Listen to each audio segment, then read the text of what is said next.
வணக்கம் நண்பர்களே. DPS media வழியா உங்களை மீண்டும் சந்திக்கிறதுல எங்களுக்கு மற்றற்ற மகிழ்ச்சி. முதல்ல நம்மளுடைய நேயர்கள் அனைவருக்கும் பொங்கல் வாழ்த்துகள். இந்த பொங்கல் நேரத்துல பிஸியா இருக்கிற நேரத்துல அரசியல் அறிவோம் என்ற ஒரு ப்ரோக்ராம் நம்ம வந்து ஸ்டார்ட் பண்ணியிருக்கோம். அரசியல்ல திரைக்கு முன்னாடி நடக்கிற விஷயங்கள், திரைக்கு பின்னாடி நடக்கிற நிறைய விஷயங்கள் இருக்கும். இது ரெண்டையும் சேர்த்து பார்க்கறது தான் நமக்கு ஒரு ஃபுல் பிக்சர் கிடைக்கும். அந்த விதத்துல இன்று நம்மளுடைய மத்தியில பொலிட்டிக்கல் அப்சர்வர் ஆகிய பாலமுருகன் நம்மளுக்கு ஜாயின் பண்றாங்க. அவங்கள்ட்ட நம்ம சில முக்கியமான இப்போ தமிழ்நாட்டுல நடந்துட்டு இருக்கிற சில நிகழ்வுகளை பத்தி நம்ம கேட்க போறோம். அப்பதான் அதோடைய ஆக்சுவல் பிக்சர் நம்மளுக்கு கிடைக்கும். அந்த விதத்துல முதல்ல நம்மளுடைய கெஸ்ட நம்ம சந்திப்போம். பாலமுருகனா, எப்படி இருக்கீங்க? வணக்கம், நல்லா இருக்கேன் ப்ரொஃபசர். நீங்க நல்லா இருக்கீங்களா? நல்லா இருக்கும். உங்களுக்கு பொங்கல் வாழ்த்துக்கள். பொங்கல் வாழ்த்துக்கள். நன்றி நன்றி. ஆனா முதல் கேள்வி, இப்ப எல்லார் மத்தியிலையும் இருக்கிற ஒரு முக்கியமான கொஸ்டின், ஜனநாயகன் படம் வர்சஸ் சிபிஎஃப்சி என்ன நடக்குது? நிறைய வித்தியாச பார்வைகள் இருக்கு. ஆக்சுவலா மக்களுக்கு நம்ம தெரியும் இப்போ என்ன நடந்திருக்கு. ஆக்சுவலா what is happening behind Jananayagan versus CBI? ஆனா ஜனநாயகன் படத்துக்கு வந்து ஜனநாயகம் மறுக்கப்படுகிறது அப்படிங்கறதா அது சிபிஐஎல்ல CBFC censor board. Censor board வந்து இந்த ஜனநாயகன் படத்துக்கான அந்த சென்சார் சர்டிபிகேட்டை வந்து கொடுக்க மறுத்திருக்கிறது அப்படிங்கறதா அந்த கேஸோட முக்கியமான விஷயம். ஏன் வந்து இந்த பிரச்சனைகள் வந்து அப்படின்னா, அவங்க சொல்லக்கூடிய விஷயங்கள் வந்து அந்த இராணுவம் சம்பந்தப்பட்ட அந்த தளவாடங்கள் அதெல்லாம் காட்டும் போது அதற்கு வந்து முன்னனுமதி பெற்றிருக்கணும், அதெல்லாம் வந்து அவங்க பண்ணல அப்படின்னு சொல்றாங்க. அதுதான் ஒரிஜினல் காரணமா அப்படின்னு பார்த்தோம்னா அதுக்கு பின்னாடி வந்து நிறைய விஷயங்கள் இருக்கிறத பார்க்க முடியுது. இப்போ சென்சார் போர்டுல வந்து ஃபர்ஸ்ட் இந்த படத்திற்கு வந்து அவங்க காலம் தாழ்த்தி சில கேள்விகளை முன் வச்சிருந்தாங்க. அதுக்கப்புறம் அது வந்து அதாவது காலம் தாழ்த்தப்பட்டு கொண்டிருக்கிறது அப்படிங்கிறத பார்த்த அடுத்த செகண்ட் வந்து விஜயோட அந்த கோர்ட் அவர் வந்து உயர்நீதிமன்றத்துல, சென்னை உயர்நீதிமன்றத்துல வந்து மனு தாக்கல் செஞ்சாரு. எனக்கு என்னவோ என்ன தோணுது அப்படின்னா, அந்த மனு தாக்கல் செஞ்சு அவங்க கோர்ட்டுக்கு போனதுதான் வந்து ஒரு தவறான செயலும் அப்படிங்கறதுதான் வந்து என்னோட இது. அதாவது விஜய்க்கு வந்து அந்த 11 பேர் கொண்ட குழு அப்படிங்கிற மாதிரி அந்த அவங்களோட நீதி அந்த சட்ட வல்லுநர்கள் குழுவை வந்து அவங்க மாத்தி அமைச்சாங்கன்னா நல்லா இருக்கும். எல்லா இடத்துலயும் தொடர்ந்து தப்பு பண்ணிக்கிட்டே இருக்கிறாங்க. இதேதான் வந்து நம்ம கரூர் விஷயத்திலையும் பார்த்தோம். கரூர் விஷயத்தை பார்க்கும்போது அது அடுத்த பின்னாடி வரக்கூடிய விஷயங்கள்ல பார்க்கலாம். இப்போ பாத்தீங்க அப்படின்னா இந்த விஷயத்துல இவங்க என்ன பண்ண தப்பு என்னன்னா, சென்னை உயர்நீதிமன்றத்துல வழக்கு தொடுத்தாங்க. எங்களுக்கு வந்து சென்சார் போர்டை வந்து கிளியரன்ஸ் கொடுக்கணும் அப்படின்னு சொல்லிட்டு. இது வந்து கிட்டத்தட்ட வந்து ஒரு தவறான முடிவு தான் சொல்றேன். ஏன்னா சென்சார் போர்டுகிட்டே இருந்தது அப்படின்னா சென்சார் போர்டு என்ன பண்ணிருப்பாங்கன்னா 1 or 2 டேஸ்க்கு அப்புறம் பிற அழுத்தங்கள் வரும், சரியான காரணங்கள் கொடுக்க முடியாது, வேற வழியே இல்லாம ரிலீஸ் பண்ணிருக்க கொண்டாட வாய்ப்புகள் அதிகமாவே இருக்கு. ஆனா இவங்க என்ன பண்ணிட்டாங்கன்னா இந்த உயர்நீதிமன்றத்துக்கு போனதன் மூலமா சென்சார் போர்டுக்கு சப்போர்ட் பண்ற மாதிரியான ஒரு சிச்சுவேஷன் வந்துருச்சு. இதுதான் வந்து ஒரு முக்கியமான விஷயம். இதெல்லாமே வந்து முன்னாடி இருக்கக்கூடிய அரசியல் இல்லாத ஒரு நிகழ்வு அப்படின்னு பேசிட்டு நம்ம கடந்து போக முடியாது. இதற்கு பின்னாடி இருக்கக்கூடியது முக்கியமானது அரசியல். அரசியல்ல வந்து ஜனநாயகன் படத்தின் மூலமா விஜய்க்கு சில த்ரெட் கொடுக்கப்பட்டிருக்கிறது அப்படின்னு சொல்றாங்க. அது என்ன த்ரெட், எப்படி வருது அப்படின்லாம் பார்த்தோம் அப்படின்னீங்கன்னா, தமிழ்நாடு அரசியல் புரிஞ்சிருந்தா தெரியும். தமிழ்நாடு அரசியல்ல எப்பவுமே வந்து அந்த இருதுருவ அரசியலை தான் வந்து அந்த வாக்கு சதவீதம் வந்து ஏறி இறங்கி 2 பேர்ல ஒருத்தர் தான் வின் பண்ணுவாங்க அப்படிங்கிறது இருந்திருக்கு. 3வது அணி அமைந்தால் அது வந்து ஆளுங்கட்சிக்கு சாதகமாக போவதற்கான வாய்ப்புகள் இருக்கிறது. அப்படி இருக்கும்போது ஏற்கனவே நம்ம 2016 இதுக்கு உண்டான முன்னுதாரணம் இருக்குது. அந்த முன்னுதாரணத்தின்படி பார்த்தாலும் மக்கள் நல கூட்டணின்னு ஒண்ணு உருவானப்போ திமுக வந்து தோல்வியை தழுவியது.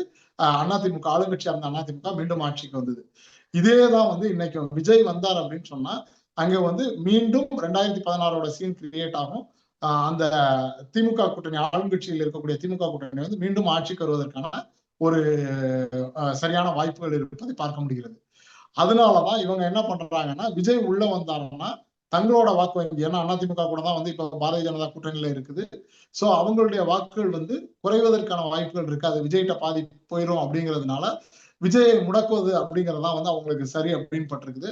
அதோட விளைவாதான் வந்து அவங்க மூன்றாவது ஒரு மாற்று சக்தி உள்ள வந்துடக்கூடாது அப்படிங்கிறதுனாலதான் வந்து படங்களின் மூலமாகவும் பிற அழுத்த வழக்குகளின் மூலமாகவும் அவங்க வந்து அழுத்தங்களை கொடுக்க ஆரம்பிச்சிருக்கிறாங்க அப்படிங்கறதுதான் ஜனநாயகன் படத்துல சென்சார் போர்டுக்கும் ஜனநாயகன் படத்துக்கும் உண்டான அந்த படக்குழுவுக்கும் உண்டான பிரச்சனை அப்படின்னு பாக்குறத விட விஜய் ஆரம்பித்திருக்கக்கூடிய அரசியல் கட்சிக்கும் சென்சார் போர்டை கையில் வைத்திருக்கக்கூடிய ஒன்றிய அரசு மோடி அமித்ஷா தலைமையிலான அந்த ஒன்றிய அரசுக்கும் தான் வந்து நேரடி மோதல் அப்படின்னு நான் பாக்குறேன். அருமை அருமை. அப்போ எப்ப எதிர்பார்க்கலாம் உங்களுடைய யூகிப்புல? மேபி படம் வந்து பொங்கல் முடிஞ்சு ஒரு 2 வாரமோ இல்ல 3 வாரமோ கழிச்சு, அதாவது எப்போ வந்து அந்த அந்த படத்துக்கு உண்டான அந்த ஹைப் குறையுதோ அப்போ படத்தை ரிலீஸ் பண்ணலாம். அதாவது சொல்லுவாங்க இல்லையா, ஆரண கஞ்சி பழங்கஞ்சின்னு சொல்லிட்டு, அந்த அடிப்படையில படத்தோட அந்த எல்லா ஹைப்பும் போனதுக்கு அப்புறம் ஒரு சாதாரண நாட்கள்ல கூட படத்தை ரிலீஸ் பண்ணுங்கன்னு சொல்லலாம். எப்படி பார்த்தாலும் இது வந்து அந்த படக்குழுவுக்கு வந்து ஒரு மிகப்பெரிய இழப்பு அப்படின்னு தான் சொல்லணும். கண்டிப்பா கண்டிப்பா. சரி, ஆனா அதே நேரத்துல இப்போ தமிழ்நாடு மொத்தமா பேசிட்டு இருக்கிறது இந்த பராசக்தி படத்தை பத்தி. பராசக்திக்கும் நிறைய கட்ஸ் இருந்தது, இருந்தாலும் படம் வந்து மக்கள் மத்தியில அமோக ஒரு வெற்றியில போயிட்டு இருக்கு. உங்களுடைய பார்வை பராசக்தி படத்தை பத்தி? பராசக்தி படத்தை பத்தின பார்வை அப்படின்னு சொன்னோம்னா, பழைய இந்திய எதிர்ப்பு போராட்டங்களை பற்றின அந்த இதை அந்த ஹிஸ்டரிஸ வந்து திரும்ப ரீகலெக்ட் பண்ணக்கூடிய மாதிரியான ஒரு படம். மிகப்பெரிய ஹிட். 3 நாட்கள்ல வந்து 100 கோடி ரூபாய் வந்து வசூல் குவிச்சிருக்குது அப்படின்லாம் சொல்றாங்க. அந்த படத்திற்கும் 25 கட்டு நினைக்கிறேன், 25 கட்டு வரைக்கும் கொடுத்திருந்தாங்க. அந்த படத்தோட டைரக்டர் சொன்ன ஒரு முக்கியமான ஒரு விஷயத்த ஜனநாயகன் படத்தோட மேட்ச் பண்ணி பார்க்கணும் அப்படின்னு எனக்கு தோணுது. என்ன அப்படின்னா, பராசக்தி படத்துக்கு வந்து அந்த டைரக்டர் சுதா குங்கரா அவர்கள் வந்து சொல்லியிருந்த ஒரு பேட்டியில என்ன சொல்லியிருந்தாங்கன்னா, நாங்க வந்து 50ல இருந்து 75 கட்டு வரைக்கும் எதிர்பார்த்தோம். எந்தெந்த இடங்கள்லாம் அவங்க வந்து கட் கொடுப்பாங்கிறத யூகித்து அதற்கு அல்டர்னேட்டிவ் ரெடி பண்ணி வச்சிருந்தோம் அப்படின்னு சொல்லியிருந்தாங்க. சோ அதுதான் வந்து ஒரு முக்கியமான ஒரு டைரக்டரோட ஒரு முக்கியமான பணியா இருக்கணும் அப்படிங்கறதுதான். இதை வந்து ஜனநாயகன் படத்துல கொஞ்சம் தவற விட்டாங்களோ அப்படிங்கிற ஒரு எண்ணமும் இருக்கிறத பார்க்க முடியுது. பராசக்தி படம் வந்து ஒரு சினிமா அடிப்படையில பார்க்க போனா அது வந்து ஒரு பழைய அரசியலை பேசக்கூடிய, பழைய போராட்டங்களை பேசக்கூடிய, அந்த வரலாற்றை கண்முன்னே கொண்டு வந்து நிறுத்தக்கூடிய ஒரு படம் அப்படின்னு பார்க்கலாம்.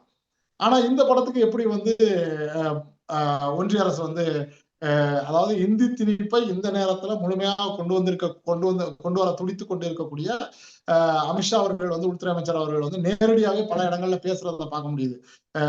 ஹிந்தியை வந்து ஒரே மொழியா வந்து இந்தியா முழுமைக்கு கொண்டு வரணும் அப்படின்னு சொல்லிட்டு அவரு ரொம்ப கடுமையான சொற்கள் எல்லாம் பயன்படுத்துறதை பார்க்க முடியுது.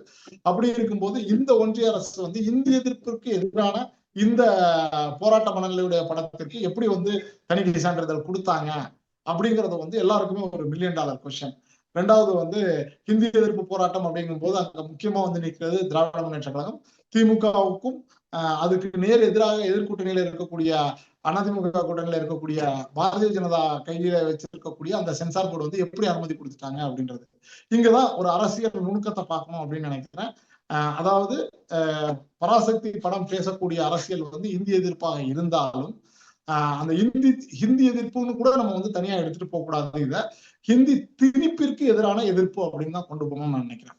சோ அந்த ஹிந்தி திணிப்பு அப்படிங்கிறதுக்கு வந்து எதிரான ஒரு மனநிலை கொண்ட ஒரு படமா இருந்தாலும், பழைய வரலாறை பேசக்கூடிய படமாக இருந்தாலும், எப்படி வந்து இத அந்த பிஜேபியோட அந்த அரசியல் கணக்கர்கள் வந்து எப்படி எடுக்கிறாங்க அப்படின்னு சொன்னா, அவங்களுக்கு வந்து அந்த வடநாட்டு அரசியலை வந்து மைண்ட்ல வச்சு அவங்க என்ன நினைக்கிறாங்கன்னா, காங்கிரஸ்க்கு எதிரான ஒரு மனநிலை. அப்போ வந்து இந்திய எதிர்ப்பு போராட்டத்தை காட்டக்கூடிய அந்த வரலாற்று சுவடுகளை பார்த்தோம் அப்படின்னா, அப்போ வந்து இந்த ஹிந்தியை திணிக்கணும் அப்படின்னு கொண்டு வந்த கட்சி வந்து காங்கிரஸ் கட்சி.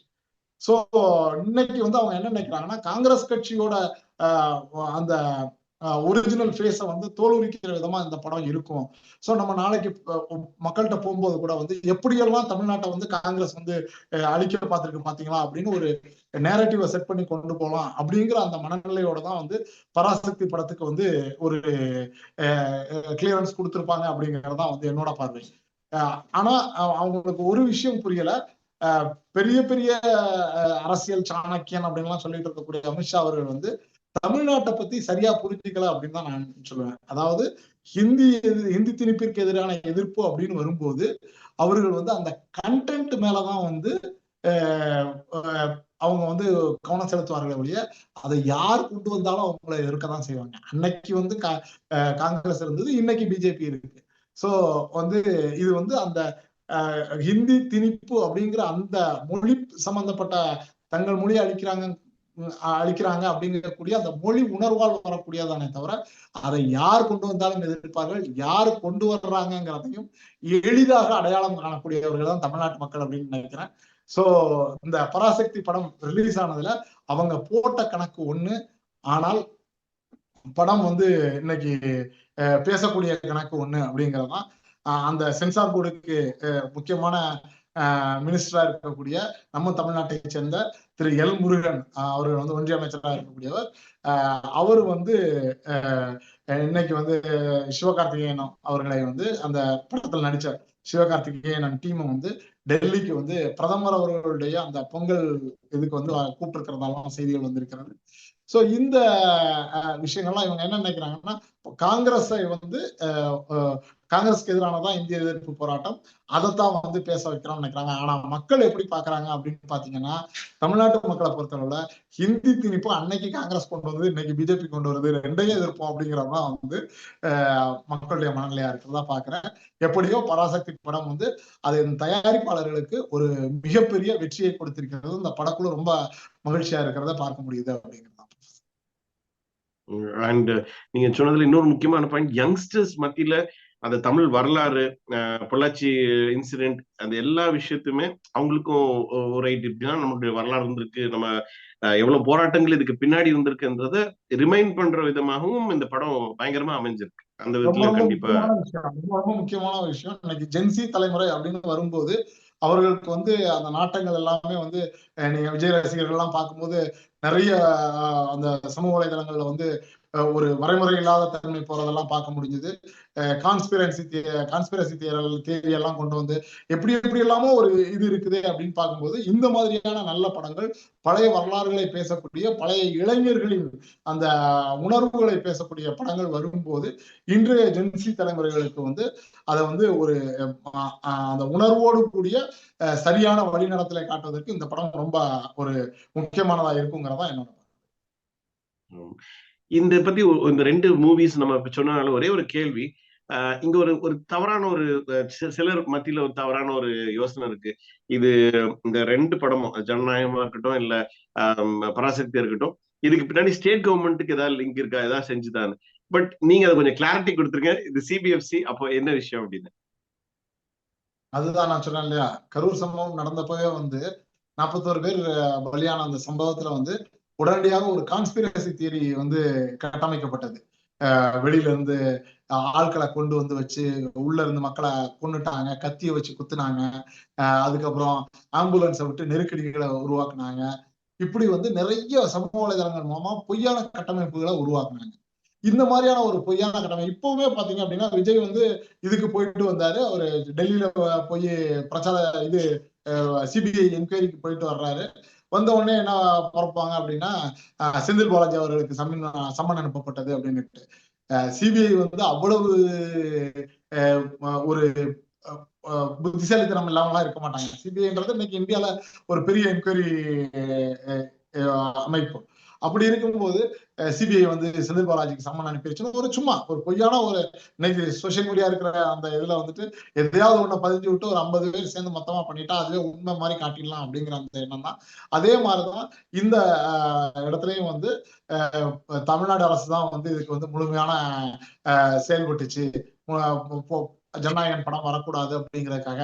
காரணம் என்ன அப்படின்னா, பராசக்தி படத்தோட இது வந்து டிஸ்ட்ரிபியூஷன் வந்து ரெட் ஜெயின் மூவிஸ் தான் வாங்கியிருக்கிறாங்க அப்படிங்கிற. ரெட் ஜெயின் மூவிஸ்னா அது துணை முதலமைச்சரோடது, உதயநிதி ஸ்டாலின் அவர்களோடது. அவர் வந்து இப்ப அந்த ரெட் ஜெயின் மூவிஸ்ல அவர் எந்த பார்ட்லயும் இல்லை அப்படிங்கறதா அங்க முக்கியமான ஒரு விஷயம். அதை வந்து நிர்வாக அமைப்புகள்கிட்ட கொடுத்துட்டு அவர் வந்து அதுல இருந்து வெளியேறிட்டாரு அப்படிங்கிறது தான். சோ பராசக்தி படம் ஏன் வெளியே வந்ததுங்கிறதையும் சொன்னா, ஜனநாயகன் ஏன் வெளியே வர முடியலைங்கிற ரெண்டுக்கும் உண்டான அரசியல் காரணத்தை ஏற்கனவே நம்ம பேசிட்டோம். இதுல தமிழ்நாடு அரசு வந்து எப்படி இதாக முடியும் அப்படின்னு பார்க்க போனா, சென்சார் போர்டு வந்து முழுக்க முழுக்க முழுக்க அது வந்து ஒன்றிய அரசின் கண்ட்ரோல்ல இருக்கக்கூடியது. அது எத்தனை குழுக்களுக்கு போனாலும் அது இங்க வந்து தமிழ்நாடு அரசால ஒண்ணும் செய்ய முடியாது. இது சம்பந்தமா விஜய் அவர்களுடைய அந்த படக்குழு, ஜனநாயகன் படக்குழு போட்டிருக்கக்கூடிய வழக்குகளுமே வந்து சென்சார் போர்டுல தான் போட்டிருக்கிறதே தவிர, ஆஜரானதும் சென்சார் போர்டோட ஒன்றிய அரசின் வழக்கறிஞர்கள் தானே தவிர, இதுல வந்து தமிழ்நாடு அரசாங்கம் எந்த இடத்துலயும் உள்ள வர்றதில்லை. எதையாவது ஒண்ணு பொய்ய சொல்லி விட்டுட்டா இன்னைக்கு வந்து இதாயிரலாம் அப்படிங்கிற அந்த எண்ணம் தான். ஆனா என்னோட பார்வையில இதை இன்னொன்னு சொல்லணும்னு நினைக்கிறேன். இந்த படம் ஒருவேளை தமிழ்நாடு அரசின் கட்டுப்பாட்டுக்குள்ள இருக்கக்கூடிய ஏதாவது ஒரு இதுல வந்திருந்தது அப்படின்னா, இந்த படம் வந்து எந்த பிரச்சனையும் இல்லாம ஈஸியா ரிலீஸ் ஆயிருக்கும் அப்படிங்கிறதான். சென்சார் போர்டுல வந்துட்டா கூட, இப்ப ஏற்கனவே வந்து விஸ்வரூபம் படம்லாம் வந்து சென்சார் போர்டு கிளியர் ஆகி வந்தா கூட வந்து மாநில அரசாங்கம் வந்து பிரச்சனைகள் வரும் அப்படின்னு சொல்லிட்டு வந்து அப்போதைய ஜெயலலிதா அரசாங்கம் வந்து அதை தடையெல்லாம் பண்ணதை பார்த்தோம். அது படம் சரியா ரிலீஸ் பண்ண விடாம எல்லாம் பிரச்சனை பண்ணதை பார்த்தோம். சோ அதே இதான் ஏற்கனவே விஜய்க்கு இந்த இது நடந்திருக்கு.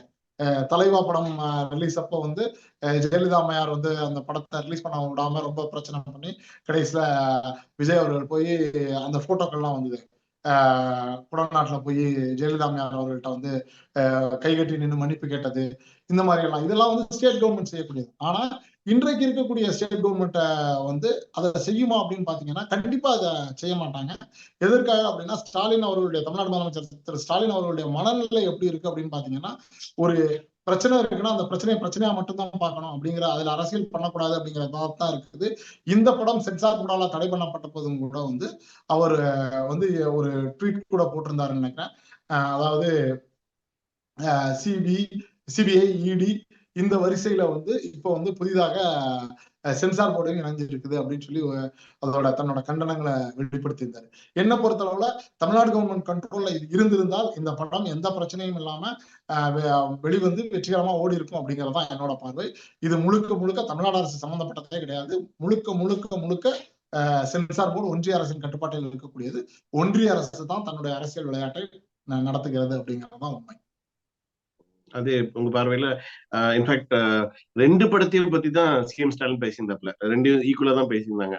இந்த படம் அந்த படம் இல்லாம மொத்தமா ஏன் இவ்வளவு நெருக்கடி கொடுக்குறீங்கன்றதான் பேசியிருந்தாங்க.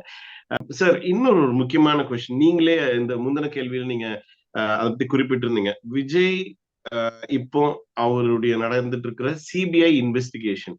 சோ திங்கள் போயிருந்தாங்க. அடுத்தது செவ்வாய் இருக்க சொன்னாங்க. நான் வந்து அவரு பொங்கலுக்கு வரணும்னு சொன்னதுனால 19 மாத்திருக்காங்க. இன்னும் மக்கள் மத்தியில ஒரு ஒரு கிளாரிட்டி இல்ல. அங்க என்ன நடக்குது? நிறைய விஷயங்கள் வெளியே வருது. இந்த கேள்வி கேட்டாங்க, இந்த கேள்வி கேட்கல. அதால ஆஸ் அ ஒரு பொலிட்டிக்கல் அப்சர்வர் நீங்க ஒரு கிளாரிட்டி கொடுங்க. ஏன்னா மக்கள் நிறைய பேருக்கு இன்னும் அது ஒரு டவுட்டா இருக்கு. சோ என்ன நடக்குது Vijay with the CBI investigation? Balamurugan sir. Okay. Karur 47 பேர் கொலை சம்பந்தப்பட்ட, அது கொலைன்னு தான் சொல்லணும். சோ அந்த உயிர் பலிகள் சம்பந்தப்பட்ட விஷயத்துல வந்து இந்த வழக்கை வந்து கொஞ்சம் எலாபரேட்டா பேசணும் அப்படின்னு சொன்னா, முதல்ல இந்த வழக்கை வந்து நீதிமன்றத்துல போய் எங்களுக்கு வந்து சிபிஐ வேணும்னு கேட்கல விஜய் டீம். ஆனா வந்து அவர்கள் என்ன கேட்டாங்க அப்படின்னா, எங்களுக்கு வந்து நீதிபதிகள், உச்ச நீதிமன்ற நீதிபதிகள் தலைமையிலான ஒரு குழு வந்து இதை விசாரிக்கணும் அப்படின்னு சொல்லி கோர்ட்டுக்கு போனது வந்து இவங்கதான். சோ இவங்க கேட்கும் போதுமே அதுல என்னன்னா, கூடவே இவர்கள் கூடவே வந்து அப்போதைக்கு அன்னைக்கு சப்போர்ட் பண்ணிக்கிட்டு இருந்த பாரதிய ஜனதா வந்து அவங்க சைட்ல இருந்து ஒரு வழக்கு போட்டாங்க. பாரதிய ஜனதாவை சேர்ந்த ஒருவரும் வந்து வழக்கு போட்டாரு. அவர் வந்து சிபிஐக்கு மாத்தணும்னு. சோ இட்ஸ் பேரலல் கேஸ் அப்படின்னு தான் பார்க்கணும். 2 பேருமே வந்து தமிழ்நாடு அரசாங்கத்திற்கு எதிராக தமிழ்நாடு அரசு விசாரிக்க கூடாதுன்னு சொல்லி கோர்ட்டுக்கு போறாங்க. ஒரு விஜய் வந்து என்ன கேட்கிறாரு அப்படின்னா, அதாவது விஜயோட கட்சி தமிழக கட்சி அவங்க என்ன கேட்கிறாங்க அப்படின்னா, எங்களுக்கு வந்து உச்சநீதிமன்ற நீதிபதிகள் தலைமையிலான குழு வந்து இதை வந்து மேற்பார்வையிடுற மாதிரியான இது வேணும், என்கொயரி டீமே வந்து வேற டீம் போடணும் அப்படிங்கிற மாதிரியான ஒரு வேண்டுகோளை வைக்கிறாங்க. பேரலா பிஜேபியை சேர்ந்த ஒருத்தர் வந்து என்ன வழக்கு போடுறாரு அப்படின்னு பாத்தீங்கன்னா, இதை வந்து சிபிஐக்கு மாத்தணும்னு போடுறாரு. உச்சநீதிமன்றம் இந்த 2 வழக்கையும் ஒன்னா எடுத்துக்கிட்டு தமிழ்நாடு அரசுக்கு வந்து கால அவகாசம் கொடுக்காமல பதில் கொடுக்கறதுக்கு வந்து இவங்க கால அவகாசம் கேட்கிறாங்க. கால அவகாசம் கொடுக்கப்படவில்லை. ஆனா அட் த சேம் டைம் வந்து அவங்க ஒரு இடைக்கால தீர்ப்பு ஒண்ணு கொடுக்குறாங்க. என்ன தீர்ப்பு அப்படின்னா, அது வந்து ஒரு ஜட்ஜி தலைமையில, ரிட்டையர்டு ஜட்ஜி தலைமையில அது மானிட்டரிங் இருக்கணும். 2 ரிட்டையர்டு ஐஜி கேடர் ஆபீசர்ஸ் அவர்களும் வந்து அவர்களுடைய மேற்பார்வையில தான் அந்த என்கொயரி நடக்கணும் அப்படின்னு சொல்லி போடுறாங்க. சிபிஐ டீம்கிட்ட கொடுக்குறாங்க. இதெல்லாம் சேர்ந்து இதுதான் ஜட்ஜ்மெண்டா வருது. அப்பவே தமிழ்நாடு அரசாங்கம் என்ன சொன்னாங்க அப்படின்னா, இறந்தவர்கள்ல வந்து ஒரு 2 ஃபேமிலி வந்து இதுல வந்து சில பிரச்சனைகளை உருவாக்குறாங்க. அவங்க பேர்ல வந்து கோர்ட்ல வந்து ஒரு ஆடியோ சப்மிட் பண்ணப்படுது. ஒரு குழந்தை இறந்திருக்குது. குழந்தையோட அப்பாவும் அம்மாவும் பிரிஞ்சு இருக்கிறாங்க. அந்த குழந்தை வந்து அவங்க அம்மா கிட்ட இருந்தது. அது அவங்க அப்பா தூக்கிட்டு போன இடத்துல வந்து அந்த குழந்தை இறந்து போயிருக்கு. சோ அவங்க குழந்தைய பார்க்க மட்டும்தான் அப்பா வருவார். அவரு வந்து அப்பா போய் அங்க வந்து விஜய்க்கு சார்பாக வந்து ஒரு சாட்சி கொடுக்குறாரு. ஆனா அவங்க அம்மா வந்து இங்க வேற ஒண்ணு சொல்றாங்க. இல்ல நாங்க பிரிஞ்சிருக்கோம், அவருக்கும் குழந்தைக்கு சம்மந்தமே கிடையாது, ஒரு பிள்ளையை பார்க்க வந்தவர் தூக்கிட்டு போனாரு அப்படின்னு சொல்றாங்க. இத வந்து ரெக்கார்ட் பண்ணி கோர்ட்ல காட்டுறாங்க. இவங்களை நேர்ல கூட்டிட்டு வந்து சாட்சி சொல்ல வைக்கணும் அப்படின்னு தமிழ்நாடு அரசாங்கம் சொல்லும் போதுமே இவர்கள் வந்து கடுமையா அதை எதிர்ப்பு தெரிவிக்கிறாங்க. யாரு விஜய் தரப்பும் சரி, பாரதிய ஜனதாவை சேர்ந்தவரும் சரி. அதன் அடிப்படையில தான் வந்து வழக்கு சிபிஐக்கு போச்சு. அதே மாதிரி சிபிஐல வந்து விஜய் கேட்ட, அதாவது பிஜேபியை சேர்ந்தவர் கேட்ட சிபிஐக்கு வழக்கை மாத்தி விஜய் கேட்ட ஒரு உச்சநீதிமன்ற முன்னாள் நீதிபதி, ரிட்டையர்ட் ஜட்ஜ், அதே மாதிரி ரிட்டையர்டு ஆபீசர்ஸ், ஐஜி கேடர் ஆபீசர்ஸ் 2 பேர், அவர்கள் தலைமையில தான் வந்து இந்த குழு அமைக்கப்பட்டு சிபிஐ இந்த விசாரணையை மேற்கொள்கிறது. சிபிஐ வந்து இங்க கரூர்லாம் வந்து விசாரிச்சுட்டு போனாங்க. இன் அண்ட் அவுட் எல்லா டேட்டாவையுமே அவங்க எடுத்துட்டாங்க அப்படின்னு தான் சொல்றாங்க. ஃபர்ஸ்ட் வந்து அவருடைய கட்சியை சேர்ந்தவர்கள் நிர்மல்குமார் ஆகட்டும், ஆதவர்ஜுனா ஆகட்டும், புசி ஆனந்தா இருக்கட்டும், அப்புறம் அவருடைய மாவட்ட செயலாளர், கரூர் மாவட்ட செயலாளர் மதியழகன் அவர்களா இருக்கட்டும், விஜயோட அந்த பஸ் டிரைவர் அவரா இருக்கட்டும், எல்லாத்தையுமே வந்து கூப்பிட்டு அவங்க ஆல்ரெடி என்கொயரி முடிச்சுட்டாங்க. கடைசியா தான் வந்து விஜயை கூப்பிட்டுருக்காங்க. இது வந்து ஒரு நார்மலான நடைமுறை. முதல்ல வந்து இவங்க எல்லாத்தையும் கூப்பிடும் போதுமே வந்து விஜயை கூப்பிட்டுருவாங்க அப்படிங்கறதான் வந்து எல்லாருமே சொன்னது. மற்ற பொலிட்டிக்கல் அப்சர்வர்ஸ் எல்லாரும் சொன்னது. அதன் அடிப்படையில தான் விஜய் போனாரு. சரி, உள்ள போனவொடனே அவரை வந்து அப்படி கேள்வி கேட்டாங்க, இப்படி கேள்வி கேட்டாங்க, அப்படி சொன்னாங்க. இந்த விஷயங்கள் எதுவுமே வந்து அதிகாரப்பூர்வமா எந்த தகவலுமே வெளியே வரல. எல்லாமே வந்து ஹேஷியங்களின் அடிப்படையில சொல்றதுதான், ஒரு கெஸ்ஸிங்னு சொல்லலாம். இல்ல விஜய் தரப்புல இருந்து தப்பா நிறைய விஷயங்களை கசிய விடுறாங்க. அந்த அடிப்படையில தான் வந்து இதெல்லாமே பேசப்படுது. ஆனா ஒரிஜினலா சொல்லணும் அப்படின்னா, உள்ள என்ன நடந்திருக்கு அப்படிங்கறத, நம்ம உள்ள என்ன கேள்வி கேட்டாங்கன்னு தெரியாது. ஆனா யார் விசாரிக்கிறாங்க, என்ன ஏது அப்படிங்கிற அந்த செய்திகள்லாம் வெளியே வருது. சிபிஐ தரப்புல இருந்து அதாவது சிபிஐ எந்த கண்ட்ரோல்ல வருதுன்னா, டெல்லி கோர்ட்டோட ஆக்ட், அந்த டெல்லி கவர்மெண்ட்டுக்கு உண்டான அந்த ஆக்ட், டெல்லி காவல்துறை, கரெக்டா சொல்லணும்னா டெல்லி போலீஸ், அது வந்து சென்ட்ரல் கவர்மெண்ட் கையில தான் இருக்குது. அதோட ஆக்டிவிட்டியில தான் அது டெல்லி போலீஸோட அந்த ஆக்டிவிட்டியில தான் வரும். இங்க பாத்தீங்க அப்படின்னு சொன்னா, சிபிஐ டீம் சார்பா என்கொயரி பண்றது யார் அப்படின்னா, அவங்களுக்கு வந்து அதுக்கு மேண்டேட்ஸ் இருக்கும், சில மேனுவல்ஸ் இருக்கும். அது பிரகாரம் தான் வந்து அவங்க நடத்த முடியும். அப்படிதான் அவங்க என்கொயரி போகுங்கிறது நம்ம நம்பிக்கை. ஆனா ஒரு விஷயத்த பார்க்கணும், இதுல வந்து நார்மலா வந்து இந்த மாதிரியான இதெல்லாம் வந்து ஸ்பெஷல் கிரைம் டீம் தான் வந்து இன்வெஸ்டிகேட் பண்ணுவாங்க அப்படின்னு சொல்லுவாங்க. ஆனா இந்த விஷயத்த விஜய் கேஸ்ல பொறுத்தவரை அந்த ஸ்பெஷல் கிரைம் டீம் இன்வெஸ்டிகேட் பண்ணல அப்படிங்கிறது ஒரு முக்கியமான ஒரு விஷயம். இது வெளியில அதிகமா பேசப்படாத விஷயம். இத பண்ணிட்டு இருக்கிறது யாரு? இந்த சிபிஐல இருக்கக்கூடிய வேற டீம் இருப்பாங்க. எந்த டீம் பாக்குறாங்க அப்படின்னு பாத்தீங்கன்னா, ஆன்டி கரப்ஷன் டீம்ங்கிற டீம் தான் வந்து என்கொயரி பண்ணிட்டு இருக்காங்களாமா. விஜய்க்கு என்கொயரி பண்ணக்கூடிய டீம் வந்து சிபிஐல இருக்கக்கூடிய anti corruption team. Anti corruption team வந்து எதுக்காக இதுக்குள்ள வந்தாங்க, அவங்களை எப்படி இது உள்ள கொண்டு வந்து என்கொயரி பண்றாங்க அப்படிங்கிறதுக்கு உண்டான எந்த தகவலும் வெளிவரல. இது வெளிவராத அளவுக்கு வந்து கொஞ்சம் இதா பாத்துக்கிறாங்க. ஆனா டெல்லி பத்திரிகையாளர்கள் சம்பந்தப்பட்ட அந்த விஷயங்கள்லையும் சில ஆங்கில நியூஸ் பேப்பர்ஸ்லையும் இந்த செய்தி வெளியாயிருக்கு அப்படிங்கறதுதான் வந்து முக்கியமான ஒரு விஷயம்.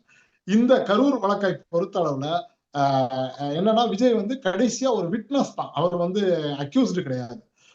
அக்யூஸ்ட்ல இருக்கிறவங்க வந்து நிர்மல்குமார், புசி ஆனந்த், மதியழகன், இவங்க எல்லாரும் தான் இருக்கிறாங்க.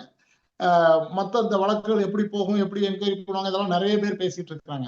ஆனா நமக்கு தெரிஞ்ச வரைக்கும் இந்த இது எல்லாமே வந்து வெளிப்படையா நடக்கக்கூடியதா இருந்தாலும் உள்ளுக்குள்ள இருக்கக்கூடியது அப்படின்னு பாத்தீங்க அப்படின்னா முழுக்க முழுக்க அரசியல் அழுத்தங்கள் கொடுக்கப்படுது விஜய்க்கு அப்படிங்கறதா வந்து நாம தெரிஞ்சுக்க வேண்டிய விஷயம். சரி, என்ன விதமான அரசியல் அழுத்தங்கள் கொடுக்குறாங்க, இது எதுக்காக இத இவ்வளவு விஜய்க்கு பிரஷர் கொடுக்குறாங்க அப்படின்னு பாத்தீங்கன்னா, ஃபர்ஸ்ட் பாயிண்ட், அவர் வந்து இன்னைக்கு மூன்றாவது சக்தியா உருவெடுக்கும் போது அது வந்து மூன்றாவது சக்தியாக உருவெடுக்க தன்னை மாற்றிக்கொண்டிருந்த பாரதிய ஜனதாவிற்கு வந்து ஒரு பெரிய அடியா மாறி இருக்குது.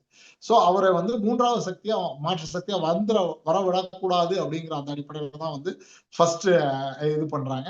செகண்ட் பொறுத்தளவுல அவர் யார் கூட கூட்டணி அமைக்கணும், அதாவது இப்ப அதிமுக கூட கூட்டணிக்கு வாங்க, அதிமுக பாரதிய ஜனதா கூட்டணியிலே வாங்க அப்படிங்கிற மாதிரியான சில அழுத்தங்களும் கொடுக்கப்படுறதாக பேச்சுக்கள் வருது. அதாவது அங்க வந்தா வந்து ஒரு தேர்ட் பிளேயரா தான் வந்து அவர் இருக்கணும். ஃபர்ஸ்ட் பிளேயரா வந்து ஏடிஎம்கே இருப்பாங்க, செகண்ட் பிளேயரா பிஜேபி தான் இருக்கும். உண்மையிலே பார்க்க போனா ஃபர்ஸ்ட் பிளேயர் வந்து பிஜேபின்னு சொல்லலாம். ஆனா தமிழ்நாடு அப்படின்றதுனால first player ADMK, second player BJP, மூன்றாவதாக விஜய் வந்து உட்கார வைக்கலாம் அப்படிங்கிறது தான் அவங்களோட அந்த இதா இருக்கு. எய்தர் ஹி ஹாஸ் டு அவர் வந்து தன்னோட அரசியல் வாழ்வை வந்து சுருக்கிக்கணும், இல்ல பெரிய எஸ்டாப்ளிஷ் ஆகி போகக்கூடாது. அதாவது 234 தொகுதியில கேண்டிடேட் போடுறது, தனியா கூட்டணி அமைக்கிறது, அவங்க விஜய் கட்சிக்காரங்க எல்லாம் சொல்றாங்க இல்லையா, 234 240 நாள் நாங்க ஜெயிச்சிருவோம் சொல்லிட்டு இருக்காங்க இல்லையா, அந்த மாதிரியான விஷயங்கள்லாம் எதுவுமே நடக்கக்கூடாது அப்படிங்கிறதா நம்மளோட கணிப்பு சரியா இருக்கும். அப்படின்னா விஜய் வந்து அதிமுகவோடு கூட்டணி போவதற்கோ இல்ல தனியா நின்னாலும் முழுமையாக ஒரு கூட்டணி அமைக்காமல் தனியா நிக்கிறங்கிற பேர்ல ஒரு 100 இடங்களுக்கு மட்டும்தான் வந்து வேட்பாளர்களை போட்டுவிட்டு பாரதிய ஜனதா அதிமுக கூட்டணி வலுவாக இருக்கக்கூடிய தொகுதிகளில் தங்களுக்கு டம்மி கேண்டிடேட்ஸ் அல்லது கேண்டிடேட்ஸே போடாத இல்லாம இல்ல ஸ்க்ரூட்டினில வந்து அவங்களோட அப்ளிகேஷன் வந்து மனு தாக்கல் வந்து நிராகரிக்கப்படுறது, இந்த மாதிரியான விஷயங்கள்லாம் நடக்கும் அப்படிங்கறதான் வந்து நம்மளோட பார்வை. முழுமையாக இந்த தேர்தலில் வந்து எந்த அளவுக்கு விஜய் வந்து ப்ரொபகண்டா செய்யப்பட்டாரோ அதே அளவுல அவரோட வீழ்ச்சியும் இருக்கிறது அப்படிங்கறத நம்ம கண்கூடா பார்க்க முடியுது. அவர்களை வீழ்த்தியவர்கள் அவர்களுடைய தொண்டர்களும் அவருடைய கட்சியை சேர்ந்தவர்களும் பாரதிய ஜனதாவும் தான் அப்படிங்கறதுதான் வந்து நாம இந்த கரூர் சிபிஐ வழக்கு மூலமா தெரிஞ்சுக்கக்கூடிய விஷயம். அண்ட் அவரு இப்ப இந்த நடந்துட்டு இருக்க விசாரணையில ஒரு விட்னஸ் அந்த லிஸ்ட்ல இருந்து அக்யூஸ்ட் ஆகிறதுக்கு ஏதாவது வாய்ப்பு இருக்கா? என்ன அதை பத்தி நிறைய பேசுறாங்க, உங்களுடைய பார்வை சார்? சரி, அதாவது கேஸ் அப்படின்னு பாத்தீங்க அப்படின்னா ஏற்கனவே நம்மளுடைய தமிழ்நாடு அரசு கரூர் போலீஸ் ஸ்டேஷன்ல இருந்து போட்ட அந்த வழக்கத்தான் வந்து சேம் கேஸ் தான் வந்து அதே அக்யூஸ்ட் தான் அதை வந்து ரீரெஜிஸ்டர் பண்ணியிருக்கிறாங்க. புதுசா வந்து சிபிஐ நினைச்சிருந்தா அப்பவே வந்து புதிதாக வழக்கு போட்டு அக்யூஸ்ட் எல்லாம் சேர்த்திருக்க முடியும். ஆனா அதெல்லாம் அவங்க பண்ணல. அவங்க வந்து ஏற்கனவே போடப்பட்ட கேஸை ரீரெஜிஸ்டர் பண்ணி சிபிஐ டேக் ஓவர் பண்ணியிருக்கிறாங்க, அவ்வளவுதான். சோ அதனால இதுல வந்து விஜய் வந்து அக்யூஸ்டு இல்ல. அவருக்கு அக்யூஸ்டா அவரை கொண்டு வரணும் அப்படின்னு நினைச்சா கூட வந்து இனிமேல் சார்ஜ் ஷீட்ல தான், குற்றப்பத்திரிகையில தான் வந்து சொல்ல முடியுமே தவிர இதுல வந்து பண்ண முடியாது. எஃப்ஐஆர்ல வந்து இனிமே அவர் பேரை சேர்ப்பதற்கு உண்டான வழிவகைகள் இல்லை அப்படிங்கிறத நான் பாக்குறேன். சார்ஜ் ஷீட்ல அவரை வந்து ஆட் பண்ண முடியும். ஆட் பண்ணி அதாவது என்னதான் இருந்தாலும் இப்ப விஜயோட சைட்ல இருந்து பார்க்கணும் அப்படின்னு சொன்னா, சாரி சிபிஐ சைட்ல இருந்து பார்க்கணும்னா விஜய் மேல என்னென்ன குற்றச்சாட்டு சொல்லலாம். அவரு லேட்டா கிளம்பி வந்திருக்காரு, அது வந்து இன்டென்ஷனல் அப்படிங்கிற மாதிரியான ஒரு இது வந்தாலும் விஜய் மேல அழுத்தம் வருவதற்கான வாய்ப்புகள் இருக்கிறது. அக்யூஸ்ட் அப்படின்னு விஜய கொண்டு வர்றதுக்கு ஏன்னா இப்படி சொல்லலாமே, ஜட்ஜ்மெண்ட் வந்தா கூட அவர் மேல வந்து பனிஷபிள் அப்படின்னு சொல்லிட்டு சொன்னோம்னா பெனால்டி அந்த மாதிரி வேணா போடலாமே தவிர அவரை அரெஸ்ட் பண்ணி உள்ள வைக்கிறது, அவர் தான் ஃபர்ஸ்ட் அக்யூஸ்ட் அப்படிங்கிற மாதிரியான விஷயங்கள் வருமா அப்படிங்கிறது டவுட் தான். அதனால விஜய் வந்து இதுல வந்து அரெஸ்ட் வரைக்கும் போக மாட்டாரு அப்படிங்கிறது தான் என்னோட பார்வை. சார்ஜ் ஷீட்ல அவர் பேரை சேர்த்து அவருக்கு இன்னும் சில அழுத்தங்களை கொடுத்து இவங்களுடைய அரசியல் விஷயங்களை சாதிச்சுக்குவாங்க அப்படிங்கறதான் இந்த வழக்குல இருக்கக்கூடிய சில விஷயங்கள். நன்றி நன்றி. நிறைய விஷயங்களை நீங்க ஷேர் பண்ணிருந்தீங்க. அதுவும் இன்னைக்கு தமிழ்நாட்டுல ஒரு பேசும் பொருளா இருக்கிற 3 விஷயங்கள், ஜனநாயகம் ரிலீஸ், அப்புறம் பராசக்தி படம், அண்ட் முக்கியமா விஜய் அவருடைய சிபிஐ இன்வெஸ்டிகேஷன், நிறைய விஷயங்கள் சார். முக்கியமா இந்த ப்ரோக்ராமே யங்ஸ்டர்ஸ் எல்லாருக்குமே என்ன நடக்குது பிஹைண்ட் தி சீன்ஸ், என்ன நடக்குது ஒரு தெளிவு உண்டாக்கணும். ரெண்டாவது நிறைய விஷயங்கள் வெளியே வரும், பட் ஆக்சுவலா பிஹைண்ட் தி சீன்ஸ் அண்ட் முன்னாடி என்ன நடக்குதுன்னு வந்து கம்பைன் பண்ணி சேர்த்து பார்த்தா தான் ஒரு ஃபுல் பிக்சர் கிடைக்கும். அந்த விதத்துல எங்களுக்கு வந்து இன்னைக்கு நிறைய நீங்க உங்க டைம் ஷேர் பண்ணீங்க. நன்றி சார். நேயர்களுக்கும் இன்னொரு ப்ரோக்ராம்ல உங்களை சந்திப்போம். உங்களுடைய நீங்க என்ன ஒரு இதை பத்தி நடந்த ப்ரோக்ராம்ஸ் பத்தி என்னென்ன கமெண்ட்ஸ் உண்டோ நீங்க வந்து ஷேர் பண்ணலாம். நன்றி. நீங்க சப்ஸ்கிரைப் பண்ணலாம். நம்முடைய வியூவர்ஸ் எல்லாருக்குமே வந்து இனிய பொங்கல் நல்வாழ்த்துக்கள். இனிய பொங்கல் வாழ்த்துக்கள். நன்றி சார். நன்றி.